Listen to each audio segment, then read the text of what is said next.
Hello dear students, good morning. I am Sonarya और आज हम हिंदी में चैप्टर नंबर 13 पढ़ेंगे। चैप्टर है हमारा सत्यवादी हरिश्चंद्र। देखिए इस कहानी स्टार्ट करते हैं। प्राचीन काल में हरिश्चंद्र नाम के एक राजा थे। उनकी सत्यवादिता, परोपकार, दान और त्याग की चर्चा सर्वत्र थी।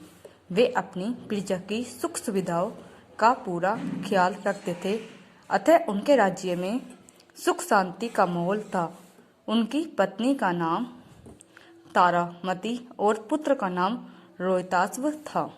हरिश्चंद्र की सत्यवादिता और दानशीलता के बारे में देवताओं को ज्ञान हुआ तो देवराज इंद्र ने मुनि विश्वामित्र को हरिश्चंद्र की सत्यवादिता व दानशीलता की परीक्षा लेने के लिए प्रेरित किया।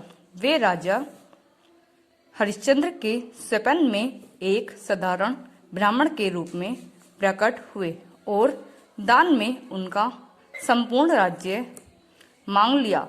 राजा ने ब्राह्मण को अपना संपूर्ण राज्य दान में दे दिया।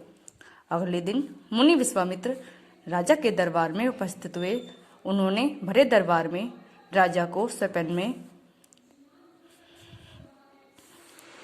दिए गए दान की बात याद दिलाई। राजा को सारी बातें याद आ गईं। उन्होंने महर्षि वाल्मीकि को पहचान लिया और ससम्मान आश्रम ग्रहण करने को कहा। अब विश्वामित्र ने अपनी दक्षिणा मांगी। राजा ने अपने मंत्री को पास बुलाया और कहा, राजकोष से दक्षिणा लेने के लिए धन मंगवाओ। परंतु महर्षि विश्वामित्र ने बीच में ही बोल पड़े, जब तुमने अपना सारा राज्य ही दान में दे दिया है, तब राजकोष तुम्हारा कैसे हुआ? यह तो हमारा हो गया है। अब तुम उसमें से कुछ भी दक्षिणा के रूप में नहीं दे सकते। विश्वामित्र द्वारा कही गई बातें बिल्कुल सच थीं। हरिश्चंद्र चिंता में पड़ गए। उनके पास दक्षिणा देने के लिए कुछ भी नहीं था। उनके द्वारा से कोई महात्मा बिना दक्षिणा लिए चला जाए, यह संभव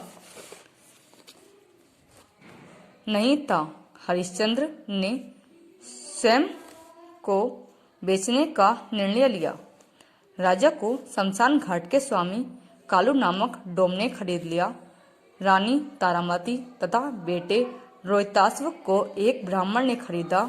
इस तरह राजा ने प्राप्त धन से मुनि को दक्षिणा दे दी।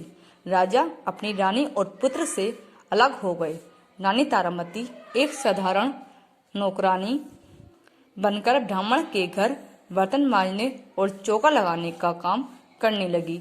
उधर राजा शमशान घाट की रखवाली का काम करने लगे।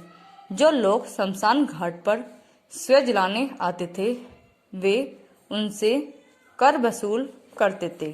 समय बीतता गया। एक दिन रानी तारामती पर एक गंभीर विपदा का पहाड़ टूट पड़ा। उनका पुत्र रोहिताश्व हर रोज की तरह उद्यान से फूल तोड़ने के लिए गया था। वहां उसे एक विषैले सर्प ने डस लिया था। विषैला बोलते हैं जहरीला, और उसकी मृत्यु हो गई थी। तारामती के लिए यह दुख असहनीय तथा था। उसके पास पुत्र के लिए कफन तथा खरीदने के पैसे न थे। कफन तक खरीदने के पैसे न थे। वह रोती बिलखती अपने पुत्र को गोद में लेकर उसके अंतिम संस्कार के लिए शमशान लेकर गई। हरिश्चंद्र ने अपनी पत्नी और पुत्र को पहचान लिया, परंतु इस महाविपदा की घड़ी में पूर्ण धैर्य से काम लिया। उसने तारामती से शमशान घाट का कर मांगा। तारामती उसे कर कहाँ से देती? उसके पास तो कर देने के लिए कुछ भी न था। वह हरिश्चंद्र से प्रार्थना करने लगी, परंतु हरिश्चंद्र ने कहा, मैं अपने स्वामी की भक्ति के विरुद्ध कुछ भी न कर सकता। तुम्हें शमशान का कर देना ही पड़ेगा। उस कर से कोई मुक्त नहीं हो सकता, परंतु यदि तुम्हारे पास कुछ भी नहीं है तो तुम अपनी साड़ी का आधा भाग फाड़कर दे दो, मैं उसे ही कर के रूप में ग्रहण कर लूंगा। विवश होकर तारामती ने जैसे ही अपनी साड़ी को फाड़ना शुरू किया तो तुरंत विश्वामित्र और अन्य देवता प्रकट हो गए। विश्वामित्र ने हरिश्चंद्र से कहा, तुम्हारी परीक्षा ली जा रही थी, तुम किस हद तक सत्य और धर्म का पालन कर सकते हो। विश्वामित्र ने राजा हरिश्चंद्र और तारामती के धैर्य, दानशीलता और सत्यवादिता का बहुत प्रशंसा की। फिर उनके पुत्र रोहिताश्व को जीवन प्रदान किया और उनका राजपाट लौटा दिया। राजा हरिश्चंद्र अपनी सत्यवादिता और दानशीलता के लिए अमर हो गए। लोग आज भी उनकी सत्यवादिता और दानशीलता का लोहा मानते हैं। प्रसिद्ध हिंदी साहित्यकार भारतेंदु जी ने कितना सही लिखा था, चंद्र टरे सूरज टरे, टरे जगत व्यवहार, पे दृढ़ व्रत हरिश्चंद्र को टरे न सत्य विचार। तो बच्चों, हमें हमेशा सत्य बोलना चाहिए। Okay, thank you.